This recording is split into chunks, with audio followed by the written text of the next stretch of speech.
Hey, what's up? It's Cole. Coming to you. I was going to say coming on to you. Am I? Coming to you on a very hot, sticky, uncomfortable day.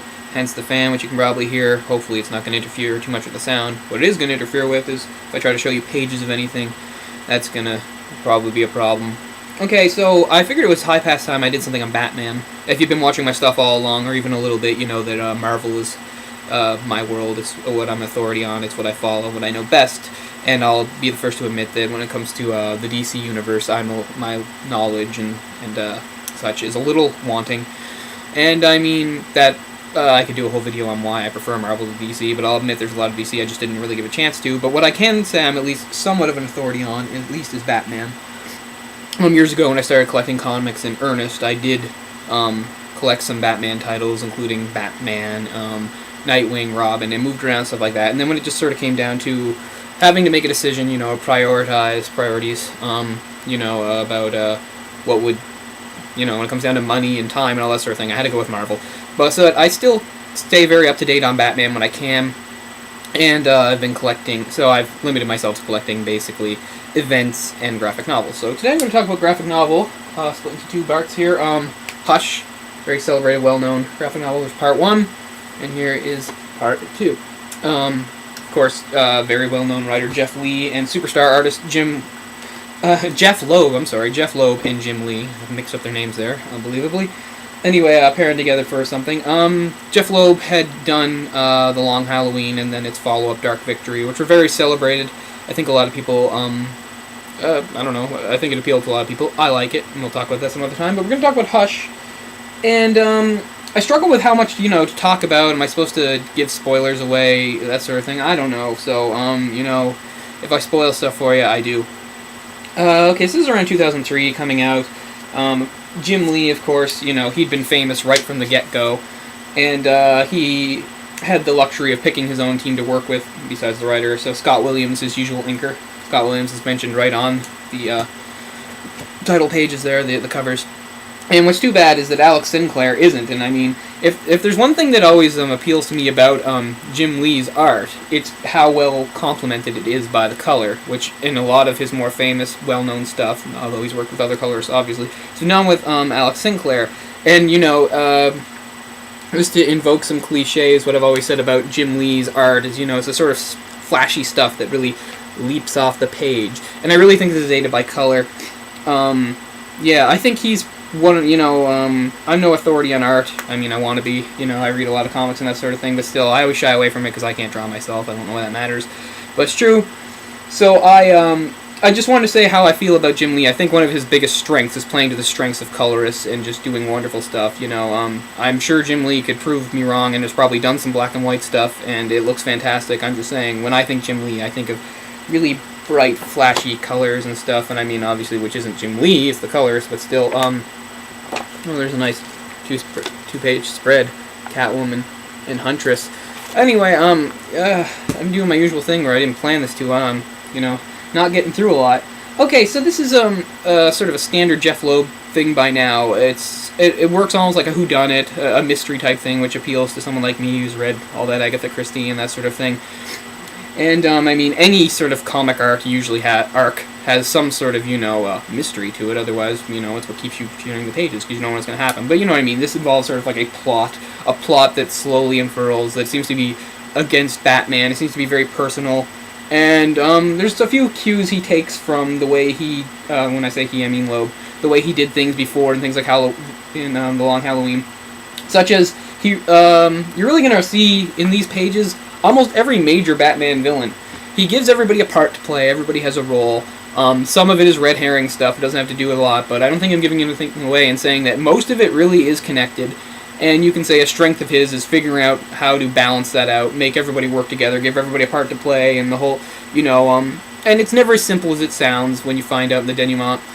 Things like, it's not like they were all in on the whole plan, they only, certain characters were only told so much. They all have their various motivations and stuff like this, and Loeb is very smart. He knows his characters, he knows their motivations, I don't think he has anybody doing something that would make you go, huh, unless he wanted you to, which is another thing that Batman notes as this goes along. Some of these characters, some of these villains seem to be stepping outside their usual modus operandi, doing different things, which of course leads him to be, ever the detective. Part 1, a lot has some good stuff with Superman. There's some really great action with Superman. He gets caught up in the plot. He winds up being controlled by Poison Ivy, and there's some really good stuff going on here. You can tell they're having a lot of fun with the putting these characters together and stuff like that. We've even got that super dog pulled into it. Like I said, it's Jeph Loeb definitely having some fun, but he's not there for no reason. Everything plays a little bit of a part. And as usual, whenever they work together on anything, they have a little serious moment at the end where they say some stuff to each other. And you've got Superman saying, "Always the detective," and Batman saying, "Ever the Boy Scout." Ha ha ha. And okay, so into part 2, the plot's thickening, blah blah blah. We're involving all sorts of people. I have a page marked off here, which I think is sort of significant. It's just another thing that Loeb likes to do, and I think is important, is he'll make reference to some things that were some historical happenings in Batman's world. Here we just have when we're focusing on the Joker, just some of his memories, and there, of course, is the cut alluding to the Joker shooting Barbara Gordon and forever putting her in a wheelchair, paralyzing her, and that's in Alan Moore's. My brain's going blank here, so I'll have to put it up later. Right on the next page, also, you've just got him remembering Jason Todd and Jason Todd's death there at the hands of the Joker. So again, Mike's making reference to that sort of thing, which I think is good. Another thing he does in the storytelling, also similar to the whole Long Halloween Dark Victory thing, is he takes some stuff, because I think early on, when I say early on, I mean before this decade, maybe even, I don't think writers talk too much about Bruce Wayne's family's past. We sort of start with, the Waynes were this respectable, happy, well-loved couple, philanthropists, and then they were gunned down, blah, blah. And then we don't get much personally after that, and then we jump ahead. As you know, if you read Long Halloween, there's some stuff there about some moments in their history before they died, and things they'd done in Gotham. You have a little more of that in the introduction of a childhood friend of Bruce Wayne's, Tommy Elliot, who of course plays a huge role now, coming back as a character, who I guess I won't name, but if you know anything about this, you know who it is. Yeah, so there's a vague family history that maybe in more recent years now various writers have picked up on, realizing they can invent things and add things as they see fit. I think Loeb's really the first person to do that. Probably the first time I read this, I was really blown away. Now, later, a few years later, a few reads later, it's not that amazing, and you can sort of see these patterns that Loeb likes to get into in his writing, the way he does things. And sometimes I think it's a little too busy. There's too many characters. Everything's too well planned. But at the same time, you think, well, if you're gonna have a plot that goes against Batman, it has to be really well planned, blah blah blah, because he's always shows himself to be ready for anything. Yeah, trying to think what else there is to say about it. It's funny to think that I have more time. Again, I don't know. I don't really do full reviews or anything like that, but I wanted to pick something with Batman and talk a little about it. I don't know how enlightening that was. Obviously, I have some of the more really big celebrated things. I have Batman Year One, also The Dark Knight Returns. Those both being by Frank Miller, being really big deals. As I've talked over and over again, I have The Long Halloween and Dark Victory, its sort of sequel. I have Robin Year One, which is sort of a fun thing. I have some other things. I showed you my Arkham Asylum.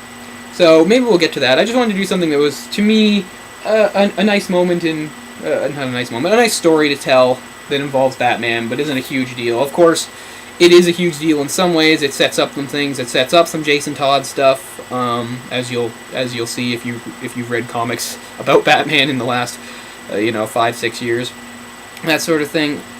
Anyway, yeah, I feel like I've rambled a lot, but I wanted to talk about Batman. I'm a big Batman fan. I recommend this, but I don't think it's as amazing as I thought it was a few years ago. I don't think Jeph Loeb is quite the be-all, end-all of writers, but I'm certainly not criticizing him.